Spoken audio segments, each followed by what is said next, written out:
जय Hind. Work knowledge channel में आप सब दोस्तों का हार्दिक स्वागत है।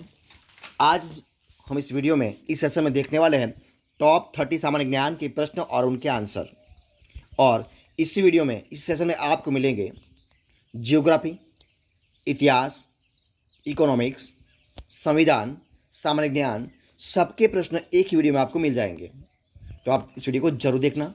आज का जो हमारा वीडियो है वो पार्ट नंबर 16 है और उसी का सवाल नंबर 1 आपके सामने है।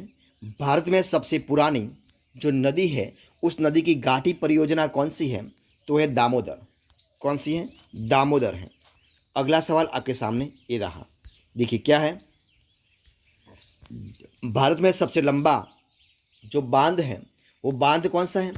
तो भारत में सबसे लंबा बांध है वो बांध है हीराकुंड बांध। कहाँ से है? कौन सा है? हीराकुंड बांध सबसे लंबा है। अगला सवाल, भारत में स्थापित पहला परमाणु संयंत्र कौन सा है?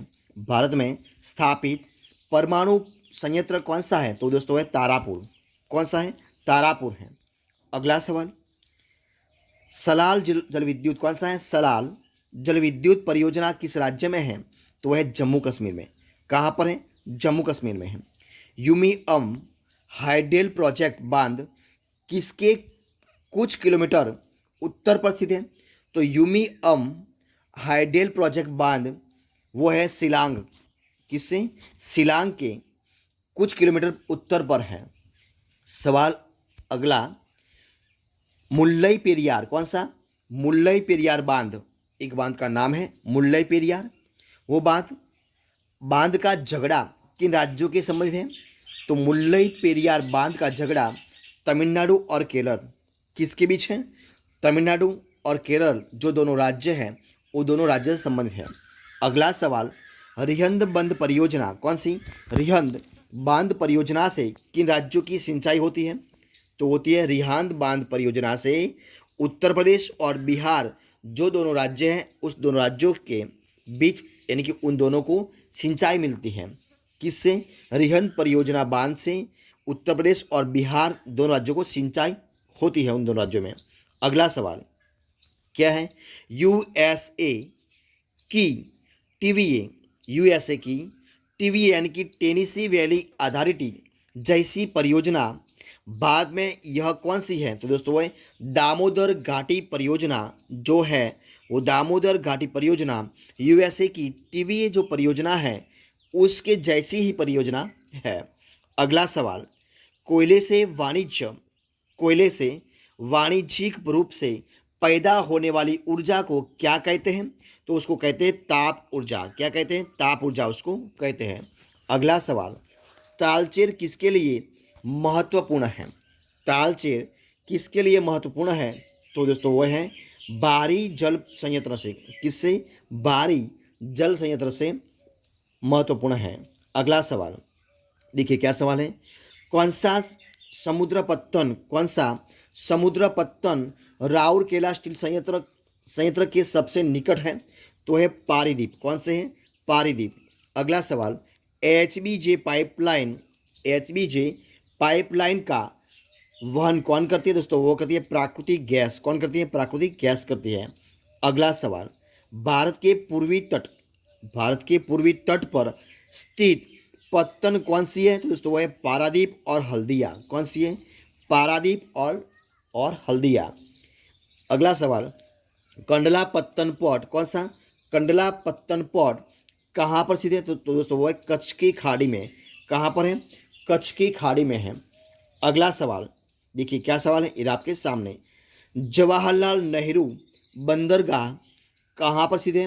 तो दोस्तों जवाहरलाल नेहरू बंदरगाह मुंबई में। कहाँ पर स्थित है? मुंबई में स्थित है।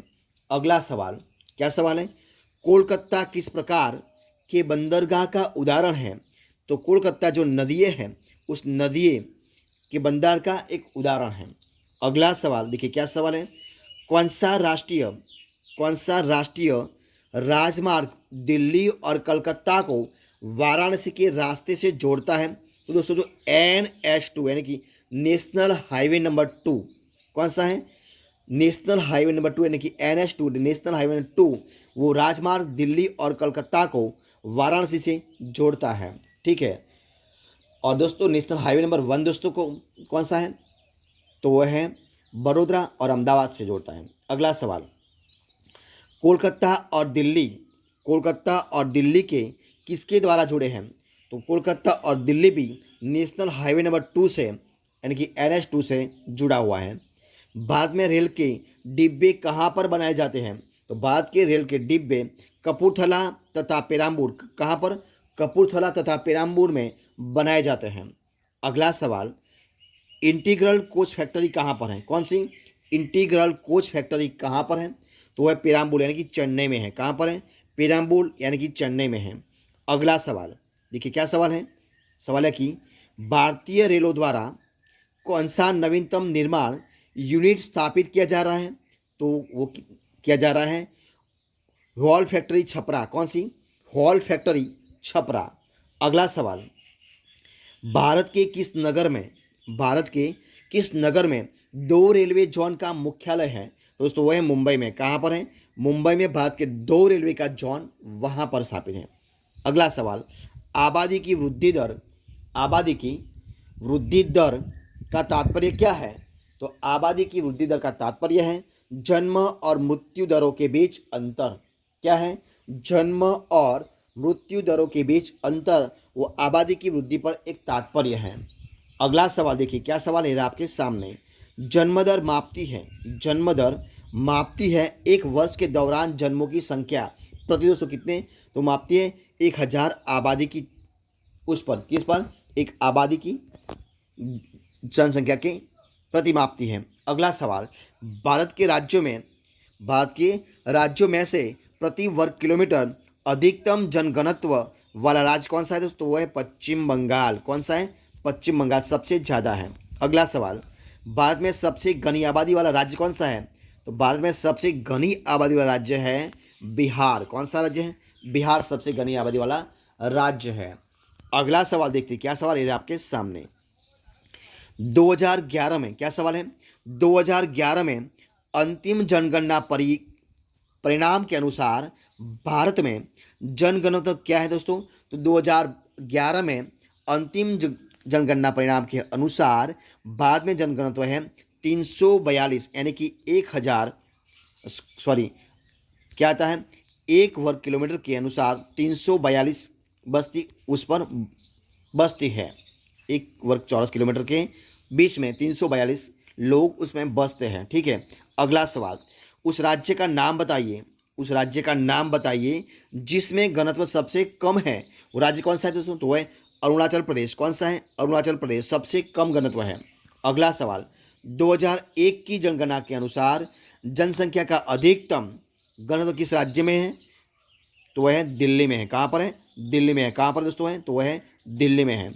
अगला सवाल और इस वीडियो का लास्ट सवाल देखिए क्या सवाल है आपके सामने, भारतीय जनसंख्या के इतिहास में किस काल अवधि को आगे की ओर एक बड़ी छलांग कहा जाता है, तो ईस्वीसन 1961 से लेके 1971, ईस्वीसन 1961 से लेके 1971 की जो भारतीय जनसंख्या के इतिहास में उसको यानी कि 1961 से 1971 को जो अवधि है उनको सबसे आगे की ओर एक बड़ी छलांग कहा जाता है। तो दोस्तों इस प्रकार हम इस वीडियो को, इस सेशन को ख़त्म करते हैं, जिसमें हम 30 क्वेश्चन हर वीडियो में, हर सेशन में आपके सामने लेके आते हैं। तो इस सेशन इधर हम खत्म करते हैं। तो अगर आपको मेरा इस वीडियो अच्छा लगा हो, इस सेशन अच्छा लगा हो, तो इस वीडियो को लाइक कीजिए, कमेंट कीजिए, आपके दोस्तों में शेयर कर दीजिए, और लास्ट में आपने अब तक इस चैनल को सब्सक्राइब नहीं किया है तो वर्तमान चैनल को सब्सक्राइब कर लीजिए, और बगल में जो बेल आइकन दिया है उनको भी प्रेस कर लीजिए, यानी कि जब भी कोई नया वीडियो इस चैनल में अपलोड हो तो सबसे पहले आपको एक नोटिस मिल जाएगा और सबसे पहले आप वीडियो देख सके। हमारे इस वीडियो को फर्स्ट से अंत तक देखने के लिए आप सब दोस्तों को मैं दिल से बहुत बहुत धन्यवाद करता हूँ। फिर मिलेंगे एक नए वीडियो के साथ, नए टॉपिक के साथ, तब तक बने रहें। जय हिंद, जय भारत, बेस्ट ऑफ लक।